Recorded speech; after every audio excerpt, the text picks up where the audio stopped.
রোহিঙ্গাদের এবার অস্ত্র দিচ্ছে খোদ পাকিস্তান, সাথে প্রশিক্ষণ ও গোয়েন্দা তথ্য। উদ্দেশ্য দুটি: এক, মিয়ানমারের রোহিঙ্গা জনগোষ্ঠীকে ভারতের বিরুদ্ধে ব্যবহার করা; দুই, রোহিঙ্গাদের মাতৃভূমি মিয়ানমারের আরাকান অঞ্চল পুনরুদ্ধার। অর্থাৎ এক ঢিলে দুই পাখি মারা যাকে বলে।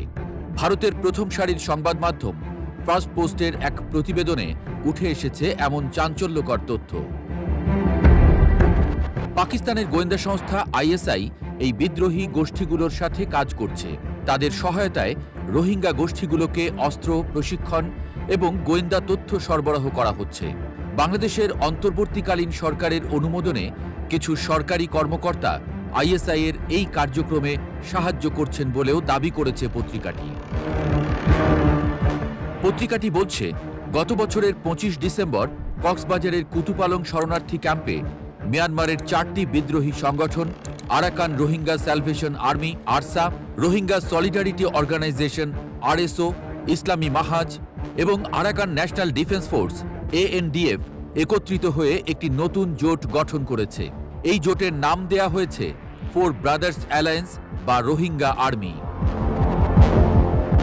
শেখ হাসিনা সরকারের পতনের পর পাকিস্তানের সাথে বাংলাদেশের সম্পর্ক দৃশ্যমানভাবে ঘনিষ্ঠ হয়েছে। বাংলাদেশের রোহিঙ্গা ক্যাম্পগুলোতে পাকিস্তানের প্রভাব ক্রমশ বাড়ছে এবং এর ফলে সশস্ত্র রোহিঙ্গা গোষ্ঠীগুলোর কার্যক্রম উল্লেখযোগ্য হারে বৃদ্ধি পেয়েছে। বাংলাদেশে পাকিস্তানি গোয়েন্দা সেনাদেরও যাতায়াত বেড়েছে বলছে ভারতীয় গণমাধ্যমটি। এ খবরে চাঞ্চল্যের সৃষ্টি হয়েছে সব মহলে। এমনটা সত্য হলে দীর্ঘমেয়াদী ঝুঁকিতে পড়তে পারে বাংলাদেশ, বিশেষ করে কক্সবাজার সহ পার্বত্য অঞ্চল। এমনটাই বলছেন বিশ্লেষকরা। বাংলাদেশের পণ্যবাহী জাহাজ আটকে দেয়া, নৌ বাণিজ্যে কমিশন চাওয়া, কিংবা সীমান্তের পুরোটাই আরাকান আর্মির নিয়ন্ত্রণ, কিংবা সীমান্তে বিস্ফোরণের মতো ঘটনা ঘটাচ্ছে আরাকান আর্মি। পায়ে পাড়া দিয়ে যুদ্ধের আহ্বান জানাচ্ছে তারা, এমনটাই খবর। এমন পরিস্থিতিতে রোহিঙ্গাদের পাশে পাকিস্তানের দাঁড়ানোর খবরে নড়ে চড়ে বসেছেন সমরবিদরা। কারণ দক্ষিণ এশিয়া তো বটেই, পুরো বিশ্বের সবচেয়ে উর্বর যুদ্ধক্ষেত্রগুলোর মধ্যে এই এলাকাটির অবস্থান উপরের সারিতে।